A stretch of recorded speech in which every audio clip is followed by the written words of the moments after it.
इच्छितात किती मुलं बनवू इच्छितात, तर फक्त 2च हात वरती झाले. म्हणजे इतरांना या परीक्षेबाबतीत माहिती आहे किंवा नाही असा एक प्रश्नचिन्ह खरोखर निर्माण होतोय.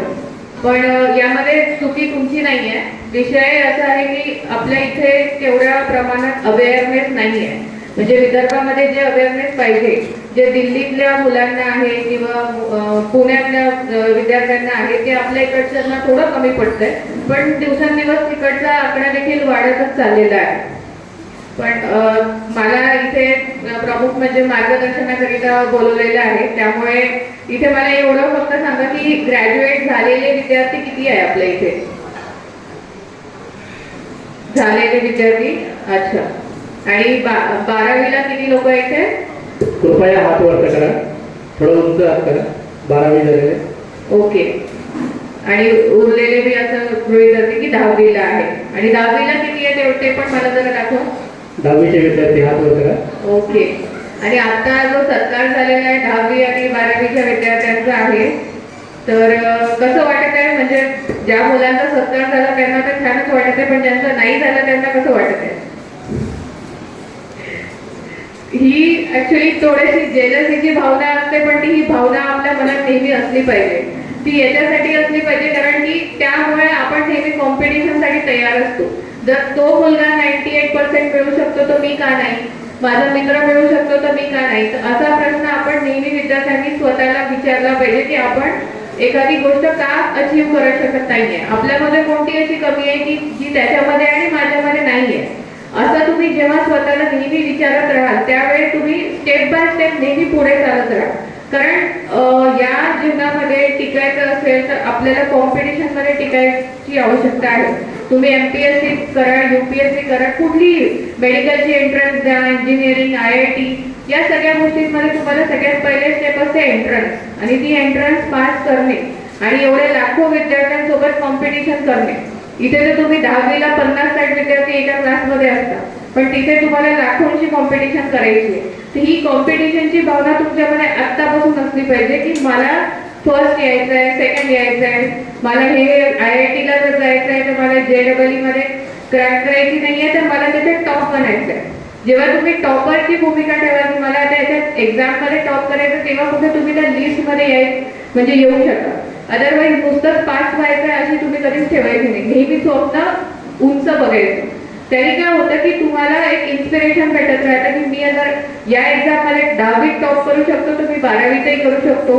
परत कोणती कॉम्पिटेटिव्ह एक्झाम असेल तर त्याच्यात सुद्धा करू शकतो. तर आता तुम्हाला मार्गदर्शनची आवश्यकता का बरं आहे? कारण 10th आणि 12th हे तुमच्या जीवनाचे टर्निंग पॉईंट असतात. इथेच तुम्ही डिसाईड करू शकता की मला नेमकं कोणत्या स्ट्रीमला जायचं आहे. 12th मध्ये मला सायन्स घ्यायचं आहे, आर्ट्स घ्यायचं आहे. डॉक्टर बनायचं असेल तर मला मॅथ्सची आवश्यकता नाहीये. इंजिनियर बनायचं असेल तर बायोलॉजीची आवश्यकता नाहीये. आणि स्टुडंट सोबत पेरेंट्स सुद्धा याच वळणावर जास्त चिंतित असतात की माझ्या मुलाला कोणत्या डायरेक्शननी मी पाठवलं पाहिजे, त्याचं फ्युचर कसं असलं पाहिजे. मेडिकलमध्ये जायचं असेल तर नीटची एक्झाम तर क्रॅक करेल का? एवढं सगळं म्हणजे प्रत्येक पेरेंट्सला सुद्धा विचार असतो. त्याच डायरेक्शननी विद्यार्थ्यांना सुद्धा असा विचार येत असतो की मला नेमकं करायचं काय. आणि त्यासाठी हे हा जो कार्यक्रम इथे ठेवलेला आहे तो अत्यंत चांगला कार्यक्रम आहे. कारण असा कार्यक्रम असायलाच पाहिजे. आमच्या वेळेस तरी मला नाही आठवत की असा कोणता मार्गदर्शन कार्यक्रम आमच्यासाठी कुठला ठेवला होता. पण तुम्ही लोक खरंच लकी आहात की इथे तुम्हाला चांगले ऑफिसर्स येऊन इथे तुम्हाला मार्गदर्शन करत आहेत. वदानी मॅडम सारख्या सोशल वर्कर आहेत, त्या सुद्धा इथे येऊन तुम्हाला मार्गदर्शन करत आहे. आम्हाला सुद्धा ऑपॉर्च्युनिटी भेटत आहे. तर या सगळ्या गोष्टीचा तुम्ही लाभ घेतला पाहिजे. माझा एक प्रश्न पण असा आहे की आपण लाईफ आपण कशा प्रकारे बघतो, आपल्या जीवनाचं ध्येय काय आहे, हे प्रत्येक विद्यार्थ्यांनी स्वतःला विचारलं पाहिजे. की जीवनात आपण जगायला तर आलोच, पण मग आपल्यात आणि दुसऱ्या व्यक्तीमध्ये काय फरक आहे. एखाद्या रस्त्यावरचा भिकारी आहे, तोही जीवन जगत आहे, आपणही जीवन जगतो. त्यालाही जेवायला 2 टाइम लागते, आपल्यालाही लागते. फक्त फरक एवढा असतो की आपल्याला राहायला घर आहे आणि त्याला नाही आहे. मग आपल्याला जर राहायला घर आहे तर आपल्याला काही अपॉर्च्युनिटीज भेटलेल्या आहेत. बाय गॉड ग्रेस आपले पेरेंट्स चांगले आहे, आपल्याला सगळ्या सुखसुविधा देऊ शकत आहे. मग असं सगळं असताना त्या गोष्टीचा आपण फायदा का घेऊ नये? मग फायदा घ्यायचा म्हटलं तर करायचं काय? तर जीवनामध्ये आपली एक छाप निर्माण करायची. तुमची प्रत्येकाची एक आयडेंटिटी असली पाहिजे. तो मुलगा असो की मुलगी असो. म्हणजे मुलांचं तर असतं ध्येय की बाबा नोकरी चांगली मिळाली पाहिजे, सगळ्या गोष्टी उद्या चालून मोठं झालं की 25-26 वर्षात नोकरी झाली पाहिजे, नोकरी झाली की एक घर झालं पाहिजे, त्याचं ध्येय असतं. But what about girls? मुलींनी देखील ते ध्येय असलं पाहिजे. बऱ्याचदा पेरेंट्स मुलींकडे दुर्लक्ष करतात आणि मुलांकडे जास्त लक्ष देतात. आता मी प्रत्येकच पेरेंट्स करतात असं म्हणणार नाही, पण युजली एक असं असतं की मुलगी 24-25 वर्षाची झाली की मग तिच्या लग्नाकडे बघणं, मग तिच्या शिक्षणाकडे थोडंसं दुर्लक्ष करणं. जर ती खरोखर हुशार असेल तर मग तिला त्या डायरेक्शननी जाऊ देतात. अदरवाईज तर काय ऑप्शन आहे बाबा, एक चांगला मुलगा करून लग्न करून ठेवायचं. पण अशा वेळेस पेरेंट्स देखील असा विचार केला पाहिजे की मुलींना देखील त्यांचं एक ऑप्शन ओपन असलं पाहिजे की तिला जीवनात करायचं काय आहे. फक्तच लग्न करणं किंवा चांगला मुलगा बघून तिचं लग्न करून देणं हे एवढंच एक ध्येय नसताना तिला स्वतःच्या पायावर तिची स्वतःची एक आयडेंटिटी निर्माण करून दिली पाहिजे. आणि याच्यामध्ये पेरेंट्सचं कॉन्ट्रीब्युशन खूप जास्त असतं. म्हणजे मी स्वतःला खूप हे समजते की म्हणजे देवाच्या कृपेने माझे आई वडील किंवा माझे आजोबा जे इथे बसलेले आहेत, डीन आहेत. मी स्कूलमध्ये असताना सांगते की जेव्हा आजोबा डीन होते यवतमाळला, तेव्हा ते स्वतः अभ्यासाबाबतीत खूप जास्त कन्सर्न असायचे. म्हणजे खेळणं वगैरे झालं की त्यांचं दिवसभर ते आपल्या हॉस्पिटलमधून आले की रात्री मला बायोलॉजी शिकवायची. म्हणजे त्यांना टीचिंगची तर आवड होतीच होती, पण त्यासोबत ते कितीही जरी थकून आले तरी सुद्धा माझा त्यांनी कम्प्लीट बायोलॉजीचा सिलेबस करून घेतला होता. आणि ते नेहमी म्हणायचे की तुला जे बनायचं आहे ते बनायचं, म्हणजे डॉक्टर बन, इंजिनियर बन, त्यांचं काही नव्हतं, पण अभ्यास नियमित असला पाहिजे. आणि त्यामुळे मला देखील ती सवय लागली की नियमितपणा. आणि हा नियमितपणा प्रत्येक विद्यार्थ्यामध्ये असला पाहिजे. कारण तुम्ही जर का नियमितपणा ठेवणार नाही तर तुम्ही जीवनात खरंच काहीच अचीव करू शकत नाही. कारण आता तुम्ही जर का म्हणाल MPSC UPSC या परीक्षा इतकी कॉम्पिटिशन, जरुरी नाहीये की तुम्ही पहिल्याच प्रयत्नात पास व्हाल. तुम्हाला अनेक प्रयत्न द्यावे लागतील. मग अशा वेळेस तुम्ही कुठेतरी खचून जाता, तुमची नियमितपणा पण कमी होऊन जाते, तुमचं हार्डवर्क कमी होऊन जाते, तुमचा पेशन्स संपून जातो. पण ह्या ज्या परीक्षा आहेत या खरं तुमचा पेशन्स चेक करतात. तुम्ही खरोखर किती हार्डवर्क करता किंवा करू शकता, किंवा तुमच्यामध्ये एखादं काम करण्याची सातत्य किती आहे, या सगळ्या गोष्टी चेक करणारी परीक्षा म्हणजे ही परीक्षा आहे. अभ्यास खूप आहे याचा, अभ्यासाचा वाद नाही, अभ्यास कोणी करू शकतो. पण या परीक्षेमध्ये टिकतं तोच जो कन्सिस्टंट आहे, जो खरोखर हार्डवर्क करतो आणि ज्याच्यामध्ये पेशन्स आहे. तर या 3 गोष्टी तुम्ही नेहमी लक्षात ठेवा जीवनात. तुम्ही MPSC करा किंवा कुठलीही परीक्षा करा, त्यामध्ये तुम्हाला सगळ्यात पहिलं ठेवायचं की कन्सिस्टन्सी, म्हणजे सातत्य. तुम्ही आज जर का 7 तास अभ्यास करत असेल तर उद्याही 7 तास केला पाहिजे, परवाही 7 तास केला पाहिजे. आठवडाभर तुम्ही तो 7 तास कंटिन्यू ठेवला पाहिजे. मग तुमच्या घरात कोणाचा तरी वाढदिवस असो, घरात कोणाचं लग्न असो, किंवा बाहेर मित्राची बर्थडे पार्टी असो, या सगळ्या गोष्टी चालतच असणार आहे. पण याच्यात सुद्धा तुम्ही जर का नियमितपणा ठेवला की माझा आज बर्थडे पार्टी करून सुद्धा 7 तास जर अभ्यास होत असेल तरच तुम्ही खरोखर अभ्यास करत आहात. म्हणजे विद्यार्थ्यांनी सोबतच पालकांनी लक्षात ठेवलं पाहिजे की आपला मुलगा खरोखर किती वेळ अभ्यास करतो. दुसरी गोष्ट आहे म्हणजे हार्डवर्क. आता हार्डवर्क करायचं, हार्डवर्क मध्ये तुम्हाला एक स्मार्ट वर्क करायचं. हार्डवर्क म्हणजे असं नाही की तुम्ही 4-5 तासापासून एकच पुस्तक घेऊन बसलेले आहे, त्या पुस्तकाचं तुमच्या डोक्यात किती जाते हे तुम्हाला समजत नाहीये. बऱ्याचदा असं होतं की काय करत आहे मुलगा, अभ्यास करत आहे, किती वेळ करून राहिलाय की 4-5 तास झाले अभ्यास करत, पण त्या मुलाला खरोखर माहिती की 4 तासापासून आपल्या डोक्यात नेमकं गेलं किती आहे. असं नाही, तुम्हाला स्वतःला समजलं पाहिजे की आपण किती वाचत आहे, त्याच्यातलं आउटपुट किती आहे. जर एखादी तुम्ही हे करत असेल, एखादा सब्जेक्ट वाचत आहे, हिस्ट्री वाचत आहे, तर हिस्ट्रीची तुम्ही एखादी टेस्ट देऊन बघा आणि मग स्वतःला तपासा की मी खरोखर किती अभ्यास केला हिस्ट्रीचा. जर तुम्हाला प्रश्नाचे उत्तर येत आहे तर तुम्हाला खरोखर तुम्ही अभ्यास केला. अदरवाईज तुम्ही थोड्या वेळासाठी पुस्तक घेऊन आहे आणि डोकं कुठेतरी भरतीच कडे, असं करायचं नाही. आणि असंही जर का आपण बघतो म्हटलं तर ह्युमन बिंग कोणताही कंटिन्युअसली 45 मिनिट्स पर्यंत कॉन्सन्ट्रेट करू शकतो जर तुम्ही अभ्यास करत असाल. आफ्टर 45 मिनिट्स तुमचं ब्रेन कुठेतरी विचलित होतं आणि दुसऱ्या गोष्टी यायला लागतात. तर अशा वेळेस काय करायचं की तुम्ही वाचत आहात तर 45 मिनिट्स पर्यंत वाचा, then take a break for 5 minutes, 10 minutes, 10 मिनिटात तुम्ही कुठून तरी फिरून या, चालून या, घरून बोलून या, परत चालू करा. अशा वेळेने काय होईल की तुमचं ब्रेन फोकस्ड असेल आणि इकडे तिकडे विचलित होणार. त्याच्यात छोटे छोटे ट्रिक्स असतात जे तुम्ही फॉलो करायला पाहिजे, ते आतापासून तुम्ही करू शकता. आणि मी ज्या 2 गोष्टी सांगितल्या, कन्सिस्टन्सी आणि हार्डवर्क, तिसरं आहे म्हणजे पेशन्स. तुमच्यामध्ये आजकालचं जे जनरेशन आहे याच्यामध्ये पेशन्स फार कमी आहे. म्हणजे सगळ्या गोष्टी खूप क्विक पाहिजे. आता इंटरनेटचा जमाना आहे, एका क्लिकवर तुम्हाला सगळी इन्फॉर्मेशन अवेलेबल आहे. तर इंटरनेट थोडंसं जरी गोल गोल गोल गोल फिरत असलं ते की आपण कसं विचलित होऊन जातो. राजमाने सरांनी देखील सांगितलं की त्याचे डिसएडव्हान्टेजेस काय आहे. माणूस खरोखर इम्पेशंट बनत चाललेला आहे because of internet, because of mobile. पण या परीक्षेमध्ये तुम्हाला एवढं इम्पेशंट राहून चालणार नाही, कारण की कॉम्पिटिशनच्या मानाने किंवा त्या परीक्षेचा अभ्यास, सिलेबस, ह्या सगळ्या गोष्टी कव्हर करायला तुम्हाला जवळपास 1 वर्ष फक्त सिलेबस कव्हर करायला लागतो. आणि 1 वर्षानंतर तुम्ही खरोखर कॉम्पिटिशनमध्ये उतरता, एक्झाम काय हे समजते. त्या वर्षात जर तुम्ही लकीली पास झाले तर वेल अँड गुड, अदरवाईज तुम्हाला परत सुरू करावं लागतं. मी सुद्धा या पेजमधून गेलेली आहे. या सगळ्या सायकल तुम्ही बघितल्या आहे. प्रिलिम्स असते, मेन्स असते, इंटरव्ह्यू असते. हे दोन्ही MPSC आणि UPSC साठी या 3 परीक्षा कॉमन आहेत. आणि जर तुम्ही प्रिलिम्स पास झालात, मेन्स मध्ये गेलात आणि मेन्स पास होऊन इंटरव्ह्यू मध्ये देखील गेलात, इंटरव्ह्यू मध्ये जर तुम्ही फेल झालात तरी तुम्हाला परत प्रिलिम्स पासून सुरुवात करावी लागते. आणि ही परीक्षा तब्बल 1 वर्षाची असते. म्हणजे जर तुम्ही पहिल्या प्रयत्नात इंटरव्ह्यू पर्यंत जरी गेलात आणि फेल झालात तर दुसऱ्या वर्षी तुम्हाला पूर्ण 2रं वर्ष त्या परीक्षेला द्यावं लागेल. आणि त्यामुळे मुलांमध्ये एक हे होऊन जातं की मी किती वर्ष हेच करत राहू. आता माझ्यासोबत देखील हे झालं होतं. मी सुद्धा सुरुवातीला इंजिनिअरिंग केलं. इंजिनिअरिंग केल्यानंतर UPSCचा अभ्यास सुरू केला. थोडा वेळ लागला समजायला. परीक्षा दिली. पहिले 2 प्रयत्नात झालं नाही. पण त्यापर्यंत माझे जे बाकी मित्रमैत्रिणी होते सगळ्यांचे जॉब लागले होते. कारण ते इंजिनिअरिंग करून त्यांना कॉलेजमधून प्लेसमेंट झाली होती, त्यांचा पगार सुरू झाला होता. आणि कुठेतरी मग स्वतःलाही वाटायला लागलं होतं की आपल्यालाही कुठेतरी जॉब पाहिजे. पण त्यावेळेस मी थोडं ठेवलं की पेशन्स ठेवला की आज नाही, या वर्षी नाही झालं तर पुढच्या वर्षी होईल. पण आपल्या चुका काय झाल्या त्या दुरुस्त जर केल्या तर पुढच्या वर्षी मी नक्कीच होऊ शकेल. एवढा एक कॉन्फिडन्स मी स्वतःवर ठेवला होता. हा सेल्फ कॉन्फिडन्स तुमच्यामध्ये सुद्धा असला पाहिजे.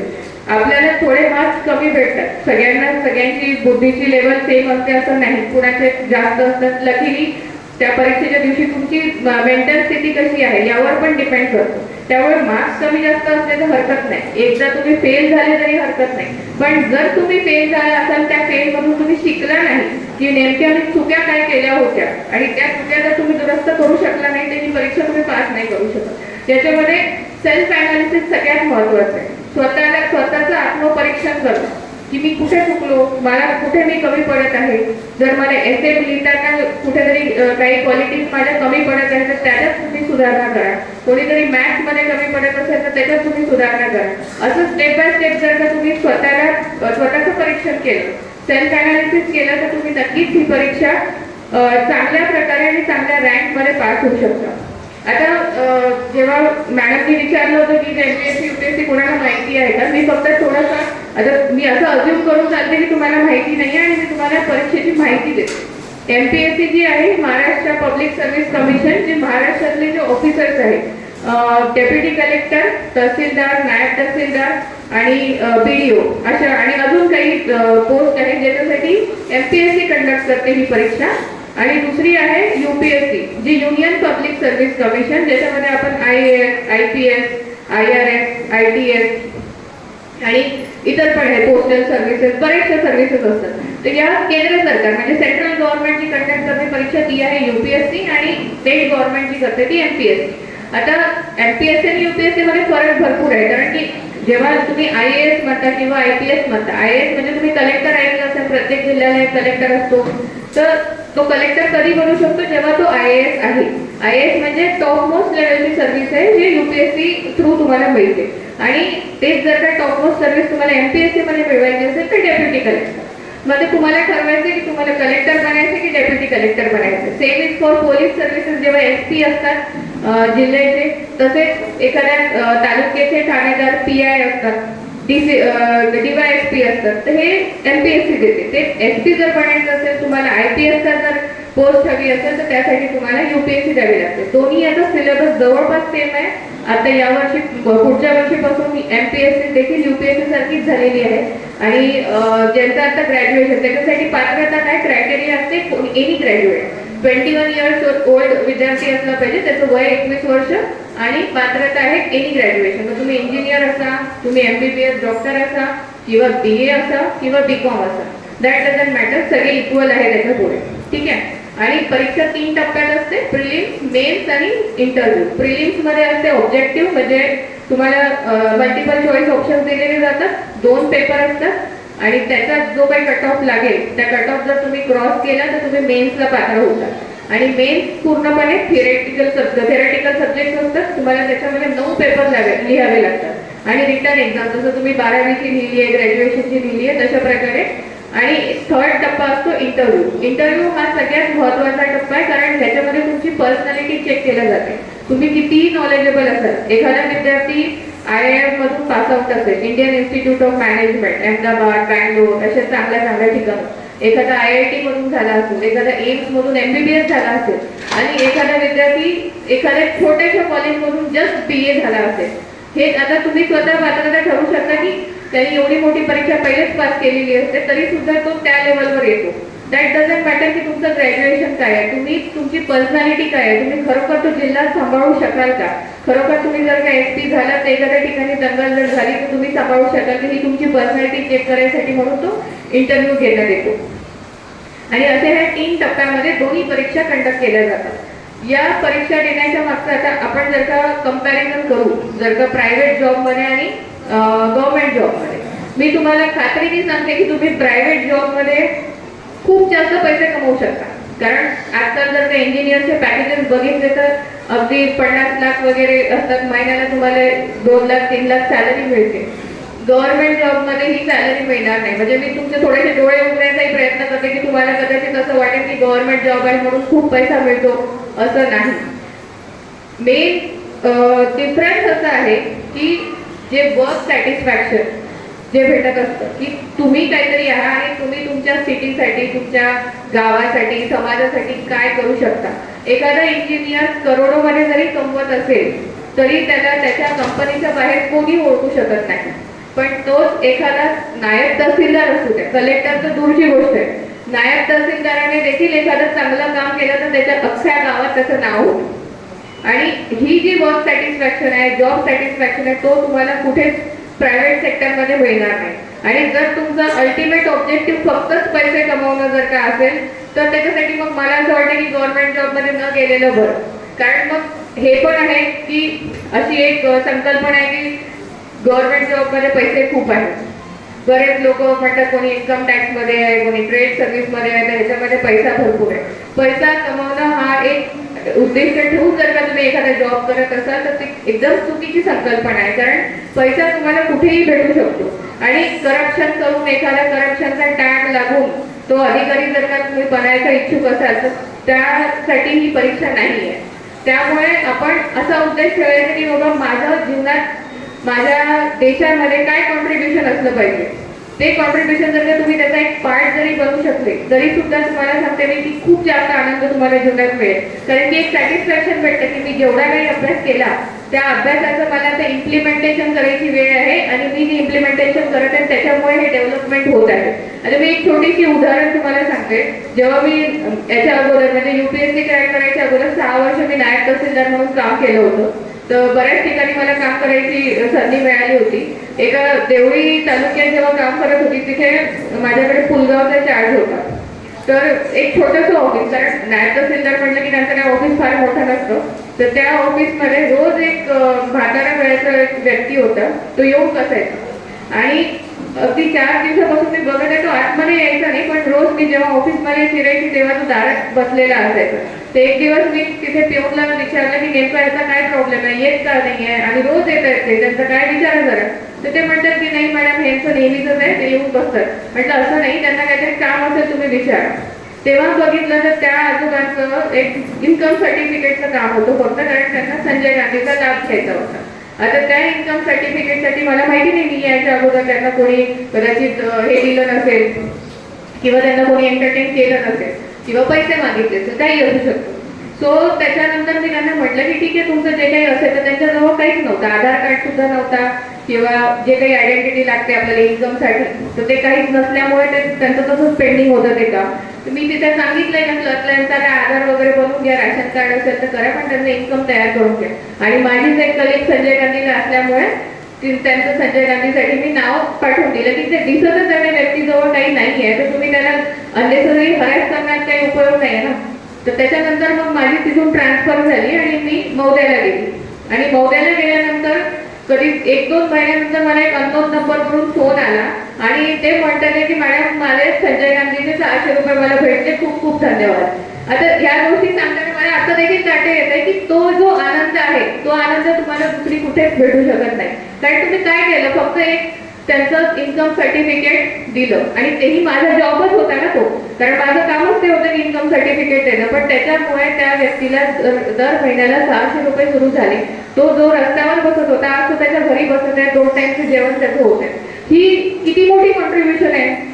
भारत देश जरी किती पुढे जात असला तरी सुद्धा गरिबी आहे आणि ती गरिबी त्या गरीब लोकांना तुम्हाला मदत करण्याची संधी जर कुठली परीक्षा किंवा काही पोस्ट देत असेल ती म्हणजे UPSC आणि MPSC. आणि त्याच्यासाठी म्हणून तुम्हाला या परीक्षेचा अभ्यास करायचा आहे. सांगायचं माझं तात्पर्य या उदाहरणावरून हेच होतं की तुमचं एक स्टेप तुमच्या म्हणजे देशामध्ये किती मोठा बदल घडून आणू शकतो. आज मी फॉरेन ट्रेड मध्ये आहे, म्हणजे मला देखील IAS बनायचं स्वप्न होतं, पण माझा रँक थोडा मागे असल्यामुळे मला इंडियन ट्रेड सर्व्हिस भेटलेली आहे. सुरुवातीला मलाही वाटलं की नाही मला तर IAS बनायचं काय, ह्याच्यात आता मी काय करू, माझ्याकडे प्रयत्न करायला संधी आहे. पण तरी सुद्धा जी मला भेटलेली आहे, आज मी फॉरेन ट्रेड मध्ये कॉन्ट्रीब्युशन करत आहे. भारतात सगळ्यात महत्वाचं काय आहे तर विदेश व्यापार, आणि त्या विदेश व्यापारात मला काम करण्याची जर संधी देत असेल तर कुठल्या परीक्षेने दिली, ही UPSCनीच दिली ना ही संधी, किंवा मला कोण ओळखत होतं. उद्या चालून जेव्हा मी एखाद्या UAE सोबत foreign trade free trade agreement साठी डिस्कशन करायला जाईल तेव्हा एक भारताचा प्रतिनिधी म्हणून मी तिथे जाईल. ही संधी मला सांगा तुम्हाला दुसरीकडे कुठे भेटेल की तुम्हाला एक भारताची आयडेंटिटी म्हणून बघितलं जात आहे. एखाद्या जिल्ह्याचा तुम्ही जेव्हा कलेक्टर होता तर तुम्हाला एक कलेक्टर म्हणून बघितलं जातं. तुमचं व्यक्तिगत नसतो त्याच्या पुढे, पण तुमची पोस्ट असते आणि ती वर्दी IPS जर का झाले असेल तर ती वर्दी, तर त्या वर्दीला मान सन्मान भेटत असतो, तुमच्या व्यक्तीला नाही भेटत. पण ह्या सगळ्या गोष्टी मिळवण्यासाठी तुम्हाला सगळ्यात पहिले करायचं आहे ते म्हणजे हार्डवर्क. हार्डवर्क शिवाय तुम्हाला कुठलीच गोष्ट मिळू शकणार नाही. त्यामुळे नेहमी लक्षात ठेवायचं की जी गोष्ट तुम्हाला करायची आहे त्यासाठी तुम्हाला हार्डवर्क करायचंच आहे. आणि या परीक्षेचं प्रिपरेशन आता तुम्ही जर का 10वी आणि 12वीत असाल, आताही तुम्ही एक परीक्षेचं प्रिपरेशन म्हणून नाही, पण मी तुम्हाला एक म्हणते की सवय लावा न्यूजपेपर वाचायची. आणि एक इन्क्विजिटिव्हनेस जी असते, क्युरिओसिटी, एखादी गोष्ट घडत आहे तर ती का घडत आहे. आता तुम्ही न्यूजपेपर वाचत असाल, इन्फ्लेशन खूप आहे, महागाई वाढली किंवा मंदी आली आहे. मग ही महागाई आणि मंदी काय असते आई वडिलांना विचारायचं. आई वडिलांना जर माहित असेल तर ते सांगतील किंवा तेही गुगल करून सांगतील नेमकं काय, म्हणजे त्यांच्याही नॉलेजमध्ये भर पडेल आणि तुमच्या देखील पडेल. आता इंटरनेटचा वापर अजिबातच करायचा नाही असं नाही, तुम्ही व्यवस्थित वापर करा, कारण इंटरनेट म्हणून तुम्हाला खूप काही शिकायला मिळतं. पहिले असं होतं की मटेरियल अवेलेबल नसायचं. आता आपल्या इकडचे मुलं backward in the sense UPSC MPSC मध्ये बॅकवर्ड असण्याचं मागचं कारणच हे आहे की आपल्या इथे मटेरियल अवेलेबल नव्हतं. जे दिल्लीमध्ये भेटतात ते पुस्तकं तुम्हाला नागपूरमध्ये मिळत नाही. मी स्वतः अनुभवलेलं आहे ते. तर त्याच्यामुळे काय झालं की गुगलवर जे काही आहे, युट्यूबवर एवढे सगळे लेक्चर्स आहेत, ऑनलाईन लेक्चर्स कंडक्ट करतात, ऑनलाईन क्लासेस असतात, याचा तुम्ही फायदा घेतला पाहिजे. आणि नेमकं सिलेबस काय आहे बाबा, कसं शिकवतात, हे सगळ्या गोष्टी तुम्हाला ऑनलाईन अवेलेबल आहे आणि याचा तुम्ही फायदा घ्या. गुगलवरून तुम्ही प्रत्येक गोष्टी माहिती करून घ्या नेमकं काय. आता मी जसं म्हटलं की इन्फ्लेशन आहे तर महागाई वाढत आहे, का महागाई वाढते, मग याच्यामध्ये RBIचा रोल काय असतो, मग मिनिस्ट्री ऑफ फायनान्स काय करते, हे तर माहिती आहे ना. आपल्या कानावर नेहमी पडत असतात ते शब्द, फक्त आपण नेग्लेक्ट करत असतो की नेमकं हे काम काय करतं. पण आता इथून पुढे तुम्हाला प्रत्येक गोष्टी नॉलेज घ्यायचं. नॉलेज म्हणजे काय की पेपरमध्ये एखादी नवीन गोष्ट वाचली की नेमकं त्याचं बॅकग्राऊंड काय असतं, त्याचं काम काय. आजच्या पेपरमध्ये हेडलाईन आहे पॉलिटिकली मला काय करायचं नाहीये, पण मनीष सिसोदिया यांच्यावर CBIचे झाड. तर व्हॉट इज CBI? CBIचा फुल फॉर्म काय आहे, CBI मध्ये कोण ऑफिसर्स असतात, ED आपण ऐकतो, एन्फोर्समेंट डायरेक्टरेट, याचं काम काय असतं, यामध्ये ऑफिसर्स काय असतं. ह्या सगळ्या गोष्टी तुम्ही आतापासून जर का लक्ष ठेवत राहिले तर पुढे तुम्हाला अभ्यासात खूप कामात पडेल. आता 15 ऑगस्टला प्राईम मिनिस्टर मोदींचं भाषण झालं. त्यांनी एक पंचप्राण म्हणून 5 तुम्ही शपथ घ्या किंवा 5 गोष्टी भारताच्या डेव्हलपमेंटसाठी लागतील त्या सगळ्या गोष्टी सांगितल्या. पण का सांगितल्या? डेव्हलपमेंट आपलं कुठे आहे, आपला GDP किती आहे, आपण डेव्हलप नेशन मध्ये आहोत का डेव्हलपिंग नेशन मध्ये आहोत. अमेरिका जर का पुढे आहे तर अमेरिकेमध्ये नेमकं कोणती गोष्ट पुढे आहे की जे भारत करू शकत नाहीये.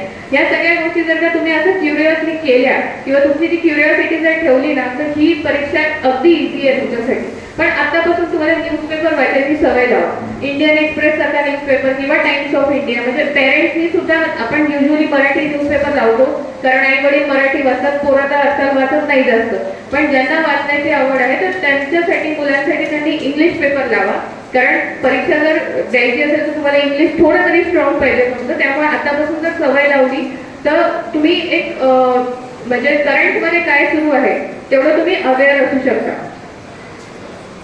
त्यानंतर या सगळ्या गोष्टी तुम्ही सांगितलं. मला एक अजून उदाहरण सांगायचं होतं की आता मी जेव्हा सर्व्हिसमध्ये होते नागपूरला असताना एक कलेक्टर साहेबांनी सांगितलं होतं की बाबा एक पारधी समाज जो आहे त्यांना आतापर्यंत कास्ट सर्टिफिकेट भेटलेले नाही. ते कोणत्या कास्टमध्ये येतात हे त्यांना माहिती नाही. आता पारधी लोक आपण बघितलेले आहे, युजली ते भिक्षा मागत असतात किंवा चोऱ्या करत असतात असे, पण त्यांच्याजवळ जर का कास्ट सर्टिफिकेट असेल तर त्यांना देखील कुठेतरी गव्हर्नमेंटमध्ये त्यांची मुलं शिकू शकतात किंवा गव्हर्नमेंट जॉब लागू शकतो. पण असा एक समाज होता, म्हणजे असा एक घटक होता समाजामध्ये की ज्याला स्वतःची कास्टही माहिती नाही की आपण कुठल्या तरी कास्टमध्ये येतो. आणि ज्यावेळेस आम्ही ती मोहीम राबवली होती नागपूरमध्ये, त्याचे कितीतरी म्हणजे हजारो पारधी लोक होते ज्यांना आम्ही कास्ट सर्टिफिकेट डिस्ट्रीब्यूट केले होते आणि त्याचा किती मोठा इम्पॅक्ट झाला असेल. तर त्यावेळेस ही संधी कोणाला भेटते? कलेक्टर साहेबांनी ठरवलं असं करायचं आणि तेव्हा कुठे ते करू शकलं. ते जर का तिथे नसले तर कदाचित कोणी त्याच्याकडे लक्षही दिलं नसतं. मग ही संधी उपलब्ध करून घ्यायसाठी म्हणून ह्या सगळ्या परीक्षा पास करणं महत्वाचं आहे. काही मुद्दे मी जे दिले होते ते मी तुम्हाला सांगितलेलेच आहेत. तुमच्यापैकी कोणाला जर का काही प्रश्न वगैरे विचारायचे असेल तर तुम्ही विचारू शकता. म्हणजे पालक सुद्धा असेल तर तेही विचारू शकतात किंवा विद्यार्थ्यांना काही असेल तर. अच्छा, ठीक आहे. मी माझा नंबर सरांकडे देऊन ठेवते. आणि या सगळ्या गोष्टी मला असं वाटतं की मी ज्या काही थोडक्यात सांगायचा प्रयत्न केला, कारण इथे बरेच स्पीकर्स आहे आणि मी जास्त वेळ घेणार नाही. आणि विद्यार्थ्यांनाही मी स्वतःच सांगितलं की 45 मिनिटच्या वर कॉन्सन्ट्रेशन राहत नाही, इथे ऑलरेडी बराच वेळ झालेला आहे. त्यामुळे मी माझ्या इथे स्पीच संपवते आणि खूप खूप धन्यवाद आणि all the best to all of you. कृपया सर्वांनी टाळ्यांनी मॅडमचं स्वागत करावं. अतिशय मार्मिक आणि नियोजनबद्ध विद्यार्थ्यांनी